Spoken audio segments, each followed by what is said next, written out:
aujourd'hui va être vraiment de vous livrer un témoignage et un retour d'expérience sur les nouveaux modèles de diffusion et de partage de cas cliniques, comme justement Medicactive. Donc, je vais vous montrer une vidéo de présentation.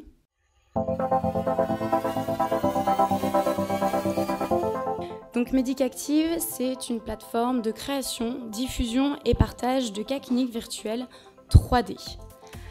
C'est vraiment donc, la simulation numérique est un outil pédagogique innovant qui est le maillon indispensable entre la théorie et la pratique. Les professionnels de santé vont pouvoir se former dans un univers immersif et réaliste.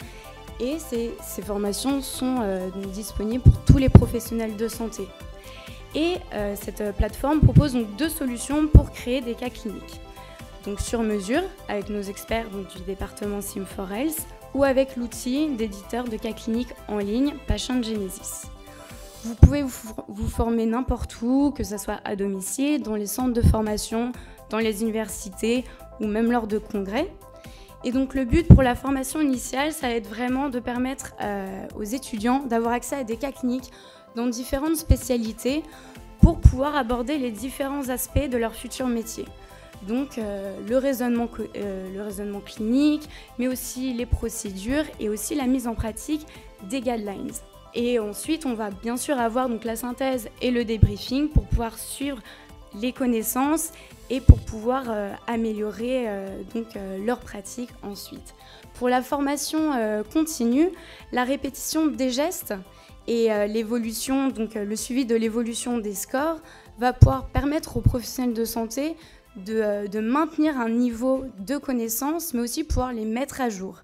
Et aussi, au fur et à mesure, donc, de renforcer l'expertise dans leur domaine. Donc l'ambition de cette plateforme est vraiment de diffuser au plus grand nombre et à tous les professionnels de santé cette technologie, cette pédagogie innovante, tout en favorisant la dimension collaborative, qui est vraiment très importante dans cette plateforme.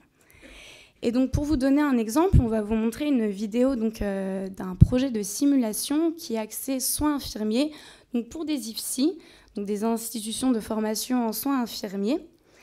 Et donc ce projet de simulation donc, montre vraiment l'ambition de cette plateforme d'être ouverte vraiment à tous les professionnels de santé. Donc c'est un projet financé par l'ARS Île-de-France pour 4 IFSI au sein du laboratoire Lab4Sims de l'hôpital Bicêtre.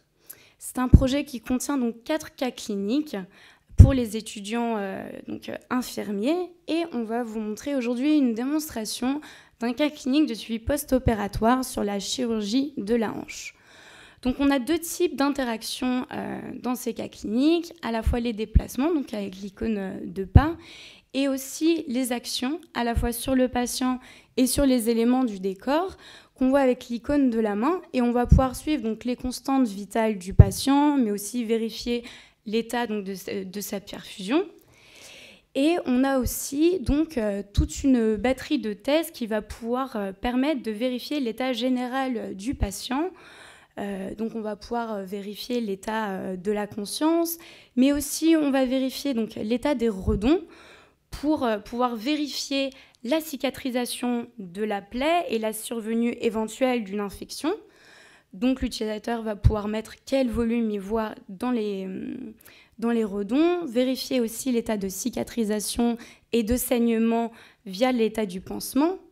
Et on va pouvoir aussi donc, faire l'examen des pupilles, évaluer un score de Glasgow, mais aussi on va pouvoir consulter le dossier médical avec toutes les informations du patient et pouvoir échanger avec un médecin donc, par l'outil SAED, donc situation, antécédent, évaluation et demande. Selon ces actions, le patient a des points positifs ou des points négatifs et le but à la fin, c'est d'avoir un score global pour pouvoir suivre l'évolution du patient et aussi l'évolution de ses pratiques et de ses connaissances. Toutes ces informations sont agrégées dans le dossier médical et le dossier de soins qu'on va pouvoir y retrouver se met à jour et se remplit automatiquement en fonction des actions qu'on réalise dans le cas. On va pouvoir suivre le patient donc, sur différents états et donc l'utilisateur va pouvoir effectuer 3 passages de surveillance. À la fin de chaque état, l'utilisateur va pouvoir choisir à quelle heure il va vouloir revenir voir le patient. Et pour conclure le cas, on a bien sûr une synthèse finale et un débriefing pour savoir ce qu'on a mal fait ou bien fait pendant le cas, bien sûr, pour pouvoir s'améliorer dans la pratique. Ces cas sont diffusés en ligne, sur PC ou sur Mac, et aussi sur tablette pour les derniers modèles qui peuvent supporter ce type de programme. Donc c'est vraiment un projet de simulation de grande envergure et qui vient compléter les cas cliniques que nous avons déjà développés avec le laboratoire Lab4Sims pour les étudiants en médecine, mais sur les urgences neurologiques. Et donc on voit vraiment la mise en place de partenariats à long terme pour développer des solutions de formation pour tous les professionnels de santé. Et ces formations sont de qualité et vraiment complètes. Donc pour conclure mon propos, je vous propose de regarder une vidéo du retour d'expérience de Peggy Gatignol, qui est orthophoniste et docteur en neurosciences à l'hôpital de la Pitié.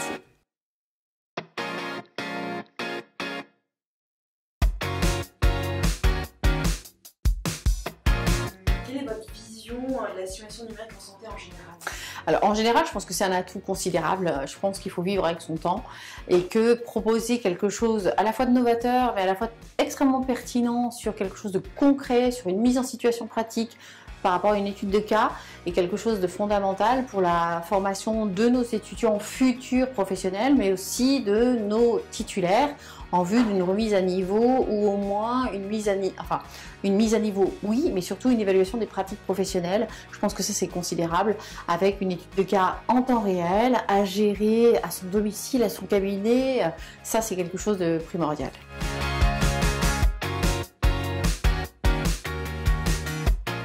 Est-ce que vous pouvez nous en dire plus sur votre vision du projet Médicactive?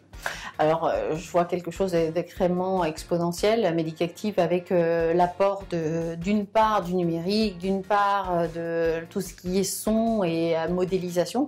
Je crois que c'est l'avenir vitesse grand V, avec une facilité, une duplication pour une formation de haut niveau et un panel de patients ou de professionnels facilement exploitables. Ça, je pense que c'est le plus important dans les mois à venir. Ouais.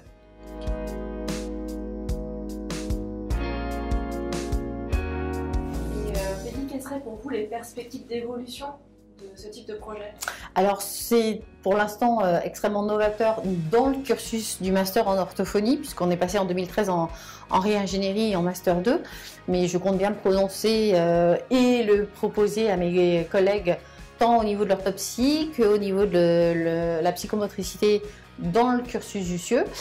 J'ai des premiers contacts déjà avec les sages-femmes, et puis nous avons une réunion nationale des 18 centres de formation en orthophonie, et peut-être que cette évaluation des pratiques professionnelles qui est nécessaire et obligatoire au niveau de notre bulletin officiel de notre décret en M2 eh bien, sera complètement virtuelle et en ligne grâce à la simulation numérique. Merci. Voilà. Merci beaucoup.